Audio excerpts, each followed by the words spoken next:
Tatlong balita po ang re-reaksyonan natin sa oras na ito, mga tol. Ito po yung pakiusap ni Senator Robin Padilla. Huwag daw pong idamay ang kanyang asawa. Nag-iisa daw po ito. Siyempre, nandyan din po yung tama talaga itong si Yusek Castro eh. May mga ibang teacher talaga na hindi na natuto o hindi marunong magturo o walang modo. Kaya ang epekto, kawalan din ng modo sa kanilang mga estudyante. Itong teacher na ito, nagbanta sa buhay di umano ni Yusek Claire Castro. At yung ikatlo, yung pahayag ni Senator Ping Lacson na paglalayon niya na taasan ang parusa ng pagsisinungaling o perjury. Yan po yung mga pag-uusapan po natin. Pero unahin po natin si Senator Robin Padilla. Huwag idamay ang asawa ko. Yan po yung pakiusap ni Senator Robin Padilla sa balita po ng Batas PH. Senator Robin Padilla appealed to critics not to involve his wife, Mariel Rodriguez, in political issues, stressing that she is not a politician. Ito po yung particular na sinabi ni Robin Padilla ngayong August 23, 2026. Gusto ko gayahin yung mukha eh. Gusto ko lang magpatawa mga tol ha. Kahit di nakakatawa si Top 1.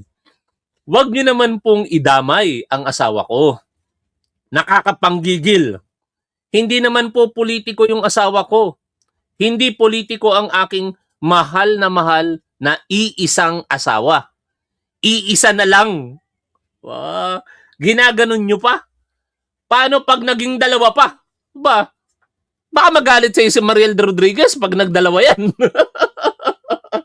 Unang-una, Robin Padilla, wag mo nang gawing dalawa pa. Kasi mukhang ilan ka sa mga Muslim na iisa ang asawa. Maraming mga Muslim, maraming asawa eh. Kaya maganda na yan para sa'yo na iisa lamang ang asawa mo at wag mo nang gawing dalawa pa. Pero ang punto kasi dito, Senator Robin Padilla, unang-una, hindi mo kontrolado ang damdamin ng netizen, no? The moment na magsalita tayo, hindi natin makokontrol na kung ano ang magiging reaksyon ng publiko. Wala yung pinagkaiba sa ating lahat. Ako nga, pangkaraniwang content creator lamang, vlogger kung tawagin ni Christian Esguerra. Nadadamay pati pamilya ko sa ginagawa ko dito. How much more? Ikaw bilang isang senador. And worse, paano mo ngayon pakikiusapan ang publiko na huwag idamay ang pamilya mo o mahal na mahal mong asawa, iisa lang siya, kung yung mismong asawa mo sumasawsaw sa trabaho mo, sumasawsaw kung ano ka bilang politiko o bilang public servant. Ang dami po diyang mga lingkod bayan po natin, sabihin na natin dyan sa Senado, hindi naman nadadamay ang kanilang mga asawa.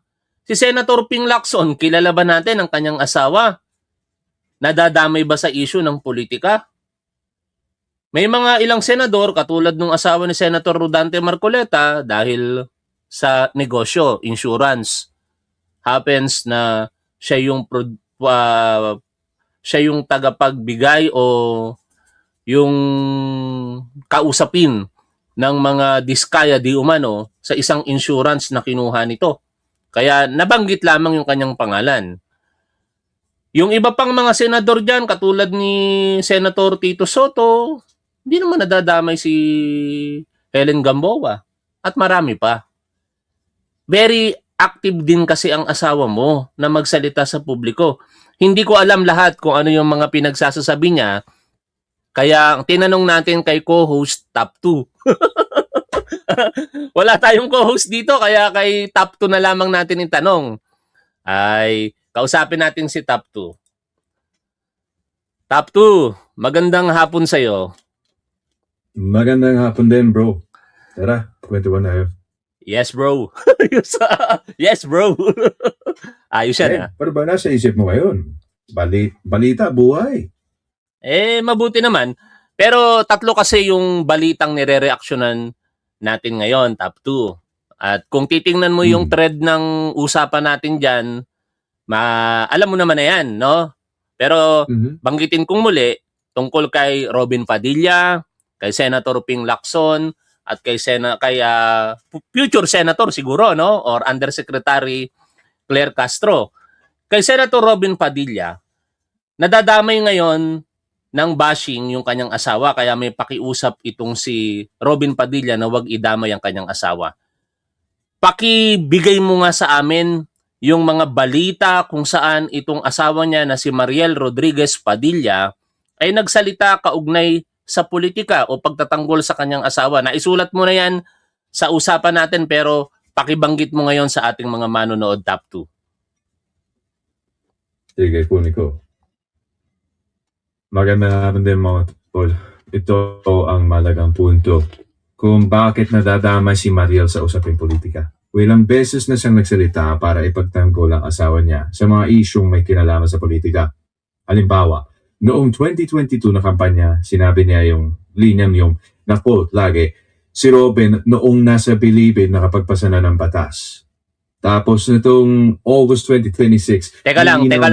Isa-isa lang tayo, top 2. Isa-isa lang. Binanggit mo yung una, di ba? Na si Robin daw ay nakapagpasa ng batas. Ano ba yung konteksto doon? Bakit sinabi ni Mariel Rodriguez? Sandali. Sige. Yung konteksto nito noong 2022 senatorial campaign ni Robin. Pinupuna kasi ang kwalifikasyon niya. Kaya ipinagtanggol siya ni Mariel sa vlog niya. Doon niya sinabi yung linya na nung nasa bilibid si Robin, nakapagpasa na siya ng batas. Na noong ni-resurface nitong August 2026, nilinaw niya na hindi niya ibig sabihin na literal na gumawa o nagpasa siya ng batas. Ang punto raw niya ay naging halimbawa yung kaso ni Robin sa usapin ng batas tulad ng Republic Act 8294. Yan ang core ng depensa niya. Siyempre, claim niya yun, ano? Pero nakatulong ba yon sa imahe nitong si Senator Robin Padilla? Kasi lalong nag-create yun ng public discussion na parang lumalabas na hindi yata alam ng mag-asawa nito na ito yung kanilang mga sinasabi. Alam naman kasi nating lahat na ang paglikha ng batas ay sa Kongreso, hindi po sa kulungan. Anong masasabi mo doon, top 2? Sandali lang. May punto ka. Sa public perception, yung paliwanag ni Mariel ay paglilinaw ng intensyon, pero hindi talaga nito nabura yung kalituhan o batikos kasi yung original na pagkakasabi madaling intindihin bilang literal. Sa madaling salita, yung layunin niya ay depensa, pero sa maraming nakapanood, mas naging litsa pa ng diskusyon at puna kaysa makabuti sa imahe. Nasa tumitingin na kung tatanggapin ang paliwanag. Okay, doon tayo sa ikalawang nilalatag mo na impormasyon kaugnay ng mga sinabi nitong si Mariel Rodriguez. Sandali. Yung ikalawa? Sinabi ni Mariel sa isang panayam na sa tingin niya, I still believe that Robin is not a politician. I feel that the title for Robin is a public servant. Ibig sabihin, para sa kanya, ang framing kay Robin ay hindi tradisyonal na politiko, kundi lingkod bayan. At dahil pampublikong pahayag yung tungkol sa isang halal na opisyal, pumapasok din siya sa mga usaping politiko at politika. May mga sumasang-ayon, may hindi. Pero iyon ang eksaktong linya at konteksto niya. Yung mga iba pang sinabi ni Mariel Rodriguez, bakit siya nadadamay ngayon sa politika? Pakilahad mo sa amin. Sandali. Eto kumpleto.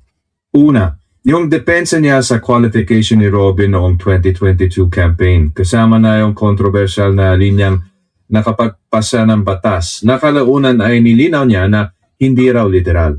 Pangalawa, yung pahayag niya na para sa kanya ay hindi politiko si Robin, kundi isang public servant. Pangatlo, nagsalita sa tungkol sa political future ni Robin.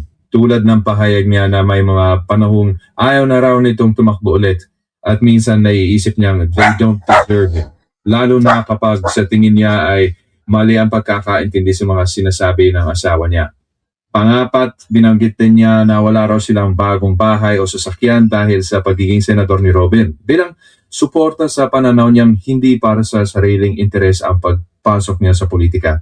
At panglima, ilang beses din niyang sinagot ang mga kritiko sa social media at vlog, kaya tuloy-tuloy rin siyang nagiging bahagi ng diskusyon at reaksyon ng publiko. Dahil sa mga pahayag na yon, kahit hindi siya opisyal, nadadamay siya sa usaping pampolitika. Oh. Salamat sa mga impormasyon, top 2 ah. Yon ang problema, Senator Robin Padilla. Ang asawa mo ang mismong nagsasalita kung bakit siya napag-uusapan sa harapan ng publiko, partikular sa politika. Ngayon, top 2, may pakiusap itong si Senator Robin Padilla. Anong masasabi mo tungkol sa kanyang pakiusap na ito? I quote, "Huwag nyo naman pong idamay ang asawa ko. Nakakapanggigil. Hindi naman politiko yung asawa ko. Hindi politiko ang aking mahal na iisang asawa. Iisa na lang, ginaganon nyo pa. Paano pag naging dalawa pa?" Anong masasabi mo dyan, top 2? Sandali lang. Sa isang banda, naiintindihan ko ang punto ni Senator Robin bilang asawa. Natural lang na gusto niyang protektahan si Mariel laban sa personal na atake, lalo na kung may pagbabanta o paninira. Ibang usapan na yung personal na paninira at harassment. Pero sa kabilang banda, kapag ang isang tao ay kusang pumapasok sa pampublikong diskusyon tungkol sa politika, normal lang na mapuna at ma-question din ang mga pahayag niya. Ang mahalaga lang, malinaw ang linya sa pagitan ng lehitimong kritisismo sa mga sinabi at ng personal na pang-aalipusta. Narinig mo yan, Senator Robin Padilla? Siyempre, sumasawsaw ang asawa mo sa mga isyong pampolitika, kaya normal na makikriticize siya. Ngayon, kung yung mga kritisismo ng tao nagresulta na sa maaaring paglabag sa karapatan ng asawa mo, doon ka na mag-react. Doon ka na talaga magtanggol sa kanyang karapatan. Kasi, senador ka eh. Ikaw na rin mismo, Senator Robin Padilla, ang nagsabi na huwag balat sibuyas. 'Di ba? Top 2, sinabi yon nitong si Robin Padilla kamakailan. Pakihanap mo nga yung balita nung si Undersecretary Claire Castro ay nag-react sa isang sitwasyon tapos nagsalita itong si Robin Padilla na huwag balat sibuyas. Pakihanap mo yon, top 2. Sandali. Yung tinutukoy mo ay yung pahayag ni Senator Robin noong Hulyo 2026. Sabi niya, sa diwa, huwag tayong maging balat sibuyas sa gobyerno at dapat tanggapin yung mga puna ng tao. Sumagot si Yusek Claire Castro at sinabi niya mas mabuti sanang inalam muna ni Senator Robin ang mga pangyayari bago magsalita. At nilinaw na hindi silang nagpakalat ng video at wala silang inireklamo. Punto niya, hindi raw issue ang pagiging balat sibuyas kundi kung dapat bang tanggapin bilang normal ang pagmumura at pagbabanta. Iyan ang konteksto ng palitan nila sa isyong huwag maging balat sibuyas. Naririnig mo yan, Senator Robin Padilla? Sa'yo na rin mismo nang galing eh. Ikaw yung nagpayo, ikaw yung nagsabi na huwag maging balat sibuyas. Tapos ngayon, nagiging mistulang balat sibuyas ka dahil asawa mo na ang tinatamaan. Dako tayo sa ikalawang topic natin, mga tol. Ito naman po, yung pagbabanta sa buhay nito pong si Undersecretary Claire Castro. Nagtataka ako bakit may mga ganitong tao, lalong-lalo na ang tinutukoy po dito, isang guro. Sa balita po ng Abante News Online, patong-patong na kaso ang posibleng kaharapin ng isang guro mula sa Danau City, Cebu.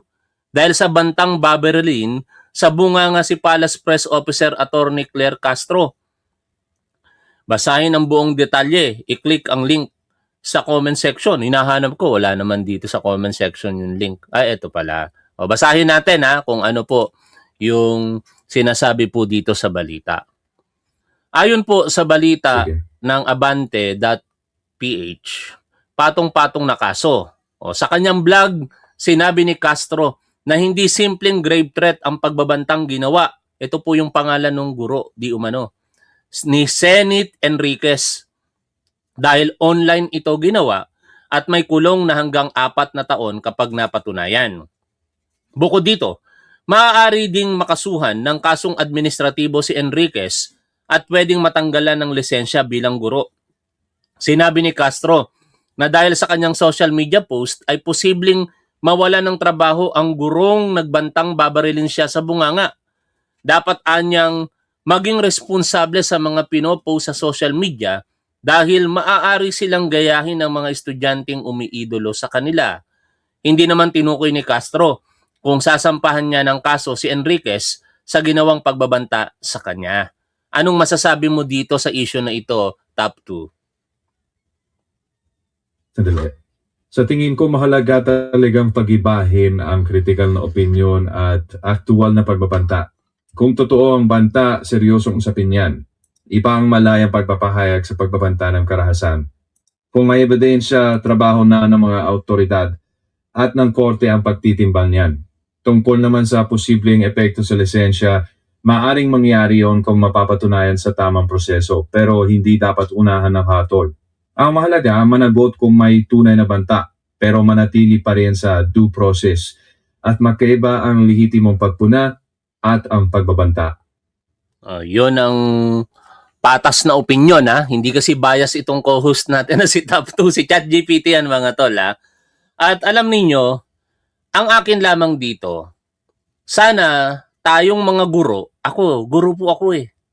Hindi nga lang ako, iba ako basically doon sa graduate ng Bachelor of Education na nagtuturo mula po sa grade 1 to grade 12. Ako kasi nakapagturo ako sa kolehiyo. Pero guro pa rin ako. Kaya bilang guro, dapat mindful tayo sa ating mga pagkilos, higit sa lahat pagsasalita. Lalong-lalo na kung ito po ay ginagawa natin sa harapan ng publiko, especially using information and communication technology. Bakit ko pinagdidiinan yan? Kasi sa bawat salita natin, may kaakibat na responsibilidad. Kapag tayo nagsasalita sa harapan ng publiko at tayo po'y lumalapastangan sa karapatan ng iba, mayroon tayong mga pananagutan. Legally speaking, nandyan ang paglabag sa batas kung ito ay maaaring makapanakit sa damdamin, sa pisikal na pangangatawan, at sa reputasyon ng tao. No? In this case, pisikal ang pinag-uusapan. Pinagbabantaan ang buhay ni Yusek Claire, babarilin sa bunganga. Pangalawa, administratibo. Dahil guro itong nagsalita, di umano na ito kay Yusek Claire, hindi ko lamang alam kung ito po ba'y nagtuturo sa pribado o pampublikong paaralan, merong administratibong kakaharaping kaso ito. Kung sa government service siya, maaari siyang matanggal administratively o maparusahan ng suspension o kaya ng demosyon o kung ano pang parusa na kaakibat ng paglabag niya sa rules and regulations na umiiral sa kanyang propesyon. Kung ito naman ay nangyari sa pribadong sektor, meron ding mga sariling rules na umiiral sa bawat paaralan, no?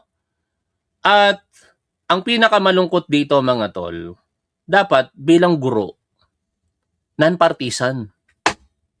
Wala dapat kinakampihan sa politika.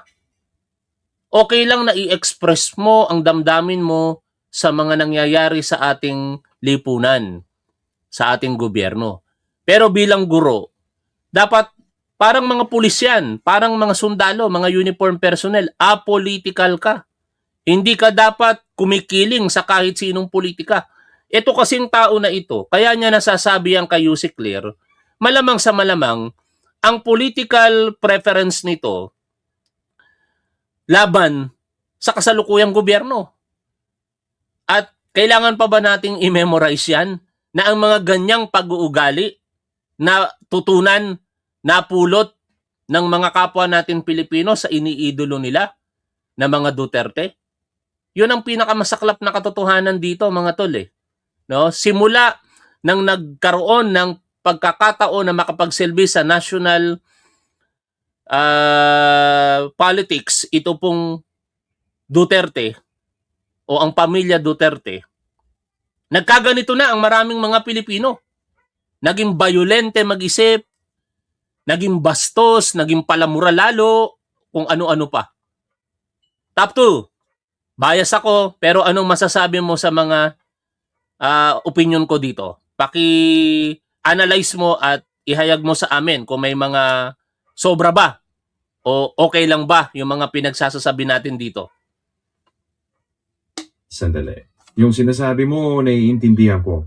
Yung panawagan mo para sa responsibilidad ng mga guro at sa pananagutan sa ilalim ng batas at admin rules ay may batayan. Pero doon sa pag-uugnay ng asal ng isang tao sa isang partikular na pamilya o grupo, opinion na yun at hindi napatunayan katotohanan. Mas makakatulong kung ilalatag natin ang mga prinsipyong pare-pareho para sa lahat. Iwas sa pagbabanta, igalang ang karapatan ng iba at hayaan ang due process na umandar. Kapag malinaw ang hati ng prinsipyo at opinyon, mas tumitibay ang mensahe mo tungkol sa accountability. Ang galing ni Top 2, no? Anyway, opinion ko naman kasi talaga yon, mga tol. At hindi ko maiwasang hindi magbigay ng opinions sa bagay na yon dahil nga nakikita ko yung kabastusan eh. No? Nakikita ko yung criminal mind sa mga tao na ito na hindi maganda, lalong-lalo na sa isang guro. Hahayaan ba natin bilang kapwa Pilipino na manatili yung ganitong sistema, ganitong kultura, ganitong mindset ng kapwa natin Pilipino? Di ba dapat hindi? Dapat magsasalita tayo against violence. Dapat magsalita tayo kung ano yung nararapat na maging pamantayan. Ano yung nakagawian ng kilos, pananalita ng mga Pilipino. Binabago ng sistema sa ngayon eh. Makakapanood lang tayo ng balita. Ito, nakakalungkot. Kasi merong isang pulis, major, ang napatay sa isang engkwentro dahil po sa pagbebenta ng illegal na baril. Pakihanap mo nga yung balita na yon, Top 2. Kanina lamang na ibalita yon kung saan isang police major ang napatay sa isang engkwentro kasama ng 2 suspect. Sige, titingnan ko. Sinubukan kong hanapin yung eksaktong balitang binanggit mo pero hindi ko ma-verify yung particular na insidente yung tulad ng pagkakalarawan mo. Kung may bibigay mo ang pangalan ng opisyal, lugar o kahit sige, anong sige. outlet na naglabas, Hindi mo pa siguro mahanap ko yun. hindi mo pa nasasagap yung balita. Pero ito yon, mga tol eh. Kanina, meron pong nabalita na isang police major ang napatay sa isang armed confrontation dahil po sa paghuli nila sana sa nagbebenta ng illegal na barel. Lumaban, di umano, natunugan, di umano, na pulis yung katransaksyon kaya inunahan, tinamaan yung police major at patay. Alam niyo kung babasahin niyo bigla yung comment section doon sa balita, ano yung naging mindset ng mga Duterte supporter doon? Tama si Tatay Diggs na dapat unahan, patayin kagad ang suspect. Yung mga ganong mindset ang nagiging problema na ngayon. Ang mga pulis, sila po ay hinasa, tinrain para sa mga ganong pagkakataon. No? Hindi po tama na kung wala pa namang pangyayari na nanlaban kaagad yung tao, papatayin mo na kaagad. Palalabanin mo, in short. Nakalulungkot na nangyari yon sa police major, pero wag natin gawing kriminal ang ating mga kapulisan. Na merong police operation, tapos hindi pa naman nanlalaban yung tao, palalabanin mo. And worse, papatayin dahil yun yung discarding ibinibigay dati nitong si Rodrigo Duterte. Kaya ang nagiging produkto ngayon, violence, criminal mindset, at hindi po iyan kasinungalingan. Yan po ay nakabase sa katotohanan. No other than ang Vice Presidente po mismo natin. Kaya kumakaharap itong si Sara Duterte sa 4 na articles of impeachment, isa dito ay dahil sa kanyang criminal mindset. Pinagbantaan niya ang buhay ng Pangulo, ng unang ginang at ng dating speaker. Ngayon, nakukuha niyo yung gusto kong puntuhin, mga tol. Dahil sa mga pag-uugali, pag-aasal, pananalita ng mga Duterte na ito yung nagiging produkto. sa mga kapwa natin Pilipino. Dito sa usaping ito, isang teacher pa man din, nagbabanta sa buhay ni Yusek Clear, babarilin sa bunganga. Ano ang pangalan ng teacher na yon? Senit Enriquez? Online niya pa ito ginawa. Alam naman natin, pakipaliwanag mo na lang, top 2, kapag ang paglabag sa batas ay ginawa sa pamamagitan ng Information and Communication Technology, ano ang kaparusahan dito sa Pilipinas? Sige, magandang punto ang gusto mong ipaliwanag. Hindi naman ibig sabihin na porket online ginawa ay may hiwalay o mas mabigat agad na parusa. Pero, pag may banta kang pinost sa social media, posibleng pumasok ang Cybercrime Prevention Act. Sa ilang sitwasyon, maaaring tumaas ang parusa kumpara sa katumbas sa Revised Penal Code. Dagdag pa, kung guro ang sampot, pwede rin magkaroon ng administratibong pananagutan hiwalay sa kasong kriminal. Kaya ang punto ko, hindi biro ang post online. Pero kung anong eksaktong kaso at parusa, depende pa rin sa detalye at sa magiging takbo ng investigasyon. Okay? In short mga tol, sa umiiral na batas dito sa Pilipinas, kapag ka ginawa mo online, merong karagdagang parusa. Iwan na natin yung topic na yan. Punta na tayo sa ikatlong topic po natin. Ito naman, yung reaksyon ni Senator Ping Lacson sa mga pangyayari nitong nakalipas na mga araw, kaugnay ng mga recantation. Huli dyan, itong 28 na mga former bodyguards ni Saldico na nagsabi na sila daw po ay pinilit lamang inumpluwensyahan, partikular ni Attorney Levito Baligod. Kasama na rin siyempre si Orly Gutesa. At sa Facebook page nitong si Senator Ping Lacson, nakalagay po ito, public official na nag-uudyok ng perjury, maaaring ma-disqualify sa anumang posisyon sa gobyerno. Basahin po natin ang kabuuan ng artikulo na ito sa webpage nitong si Senator Ping Lacson. Ang isang public official na nag-uudyok sa ibang tao na gumawa ng perjury ay maaaring ituring na principal sa paggawa ng krimen sa ilalim ng conspiracy theory. At dahil dito ay maaaring sumailalim sa perpetual absolute disqualification sa paghawak ng pampublikong posisyon ayon kay Senator Panfilo Ping Lacson. Binanggit ni Lacson ang Article 8 ng Revised Penal Code na nagsasaad na may conspiracy kapag 2 o higit pang tao ang nagkasundo sa paggawa ng isang felony at mapagpasyahang isagawa ito. When 2 persons or more come to an agreement concerning a commission of offense, tapos kinumiti yon, conspiracy. Ngayon, ano ba yung subornation of perjury?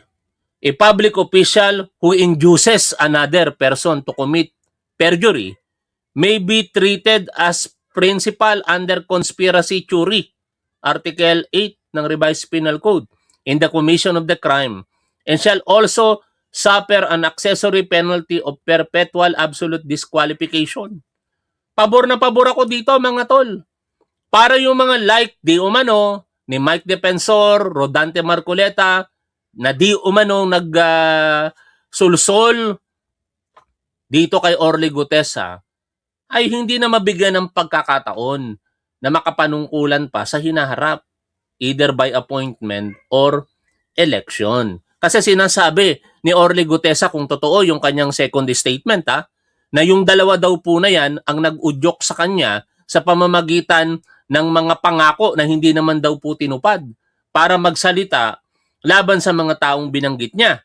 Sa ilalim ng Article 8 ng Revised Penal Code na tumatalakay sa conspiracy at proposal to commit a felony, ang conspiracy ay kinabibilangan ng 2 o higit pang taong nagkakasundo na gumawa ng krimen, habang may proposal kapag ang isang taong nagpasya ng gumawa ng felony ay nagmumungkahi ng pagsasagawa nito sa isa o higit pang tao.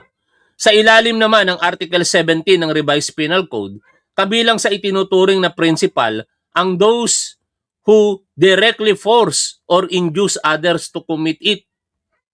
O sa madaling pangunawa, sila po yung tinatawag na principal by inducement. Nag-udyok, nag-utos. O, yan ha. Ang perjury ay felony at public offense kung saan ang parusa ay presyon mayor in its minimum period sa ilalim ng Article 183 ng Revised Penal Code na inamyendahan ng Republic Act 11594. By the way, yung felony na binanggit dito, simple lang, krimen sa madaling pangunawa. Kaya lamang tinatawag mga tol na felony kasi yung paglabag sa batas nasa loob ng Revised Penal Code. Lahat ng mga paglabag sa batas kapag nakasulat sa Revised Penal Code ay tinatawag na felony. Tama ba? Top 2, pakibasa mo nga kung ano yung isinasaad sa Revised Penal Code Article 3. Teka, silipin ko lang. Tama ang paliwanag mo. Ang felony ay krimen sa ilalim ng Revised Penal Code. At sa Article 3, nakasaad na ang felonies ay nagagawa either sa pamamagitan ng panloloko o sinadyang intensyon, iyon ang dolo o sa kulpa. Ibig sabihin ay dahil sa kapabayan, imprudence o kakulangan sa pag-iingat. Sa madaling salita, pwedeng sinadya o dahil sa kapabayaan. Tama ang punto mo sa pagpapaliwanag Linawin natin. sa audience Linawin kung natin, ano ang top ibig 2. sabihin ng felony. Linawin natin top 2 ah. Pag sinabing dolo, sinadya, may criminal intent.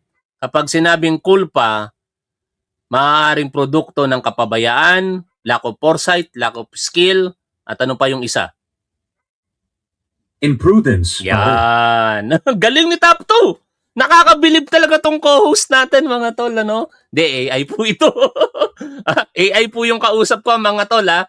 Siya po si ChatGPT. O, sa huli mga tol, ito pong mga pinag-uusapan natin na topic, no? Produkto po ito ng mga sirkumstansya na gawa mismo kay Robin Padilla ng kanyang asawa. Kung hindi nakikialam sa politika, kung hindi actively nagpa-participate sa public discourse ang kanyang asawa, hindi siya mako-call out dito.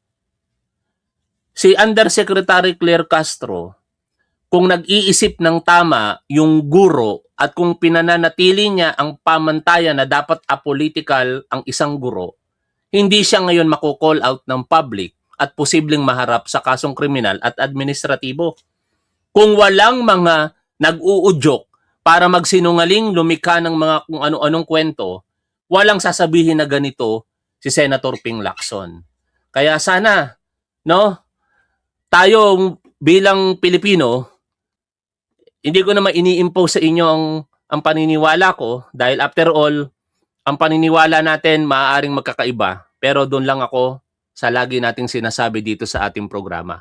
Kung ano ang tama at dapat, doon po tayo. Hanggang dito na lang mga tol. Keep safe. See you always. Bye for now.